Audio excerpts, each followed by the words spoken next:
Okay, இப்போ வந்து பூ வந்து கட்டிக்கிட்டு இருக்கோம் பாருங்க. இந்த பூவோட பேர் என்னங்க? முல்லைப்பூ. முல்லைப்பூ காஷ்மீர். முல்லைப்பூ இது வந்து என்னன்னா பக்கத்து ஏரியால இப்ப தஞ்சாவூர் தாண்டி போயிட்டு இருக்கு தானே? ஆமா, தஞ்சாவூர் தாண்டி போயிட்டு இருக்கு. அந்த ஏரியால வந்து நிறைய வந்து பூச்செடிலாம் இருக்கும் இல்லையா? அவங்க விளைஞ்சி அப்படியே ஃப்ரெஷ்ஷா எடுத்து வராங்க. ஆமா, அழகா நாளைக்கு ஃப்ரைடே இல்லையா? சாமிக்கெல்லாம் போயிட்டு நம்ம பூஜை பண்றதுக்கு யூஸ் பண்ணிக்கலாம், நம்ம வைக்கிறதுக்கு யூஸ் பண்ணிக்கலாம். ரொம்ப சூப்பராகவே இருக்கும். நீங்களும் ட்ரெயின்ல போனா இந்த மாதிரிலாம் வச்சிருப்பீங்களான்னு சொல்லி கமெண்ட் பண்ணுங்க. ட்ரெயின்ல போறப்ப நீங்க என்னென்னலாம் வேலை பார்ப்பீங்கன்னு சொல்லுங்க. என்னோட அம்மா வந்து மோஸ்ட்லி நர்ஸு, இனிஷியலி எனக்கு ஃபாரின்.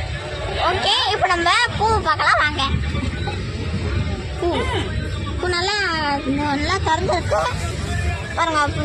நூலெல்லாம் வாங்க வேணாம், அவங்களே பூ பையில அவங்களே கொடுத்து அனுப்பிச்சிடுவாங்க. பூவே அப்புறமா பூ கட்டுறாங்க பாருங்க.